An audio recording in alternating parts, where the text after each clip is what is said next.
ইরানের ওপর সামরিক হামলা হঠাৎ স্থগিত, কিন্তু ওয়াশিংটনের ড্রয়ার থেকে বের হয়ে এলো তেহরানকে পঙ্গু করে দেওয়ার সম্পূর্ণ নতুন এক অর্থনৈতিক নীল নকশা। বোমা বর্ষণের চেয়েও কি ভয়ঙ্কর হতে যাচ্ছে ট্রাম্প প্রশাসনের এই সর্বোচ্চ চাপ প্রয়োগের কৌশল? অন্যদিকে দিল্লির রাজপথে তরুণদের নজিরবিহীন বিক্ষোভের মুখে ব্যাকফুটে মোদী সরকার। পদত্যাগ করতে বাধ্য হলেন ভারতের কেন্দ্রীয় শিক্ষামন্ত্রী।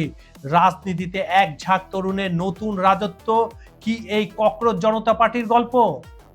ইরানের ওপর টানা 2 সপ্তাহে সামরিক হামলা, আপাতত সাময়িক বিরতি ঘোষণা করেছে যুক্তরাষ্ট্র, কিন্তু খবরই এর পেছনে সামরিক সাফল্য নয়, বরং প্রকাশ হয়ে পড়েছে মার্কিন সেন্ট্রাল কমান্ডের মারাত্মক অস্ত্র সংকট। বিশেষ করে আকাশ প্রতিরক্ষা ক্ষেপণাস্ত্রের সরবরাহে টান পড়ায় পেন্টাগন যেন কিছুটা থমকে দাঁড়িয়েছে।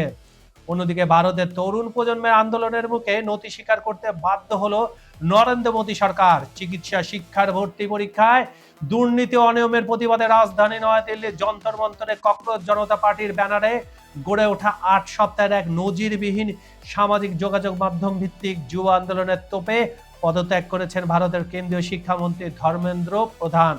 বিচার বিভাগের ব্যঙ্গাত্মক মন্তব্যকে নিজেদের প্রতিবাদের প্রতীক বানিয়ে তরুণ নেতৃত্বের কৌশলী বার্তা ও সামাজিক যোগাযোগ মাধ্যমের জোরালো প্রভাব পুরো ভারত জুড়ে তীব্র আলোড়ন সৃষ্টি করেছিল। প্রধানমন্ত্রী মোদীর আশ্বাস সত্ত্বেও ক্ষোভ প্রশমিত না হয় এবং আসন্ন রাজ্য নির্বাচনগুলোকে রাজনৈতিক ক্ষতির আশঙ্কায় সরকার এই সিদ্ধান্ত নিতে বাধ্য হয়। কাঠামোগত পরিবর্তনের প্রশ্নটি এখনো অস্পষ্ট থাকলেও এই ঘটনার মধ্যে দিয়ে ভারতের রাজনৈতিক প্রেক্ষাপটে তরুণ প্রজন্মের এক প্রভাবশালী ও নতুন ধারার নেতৃত্বের উত্থান স্পষ্ট হয়ে উঠেছে, যা মোদী সরকারের সামনে এনে দাঁড় করিয়েছে এক নতুন রাজনৈতিক চ্যালেঞ্জ। বন্ধুরা, এটা ছিল শুরু। পুরো ভিডিওটা দেখার জন্য এখানে চলে যান আমাদের নতুন ইউটিউব চ্যানেল খবর সংযোগ রিলসে, লিংক দেওয়া আছে স্ক্রিনে ও কমেন্ট বক্সে। দেরি না করে চলে আসুন পুরো ঘটনাটা জানতে।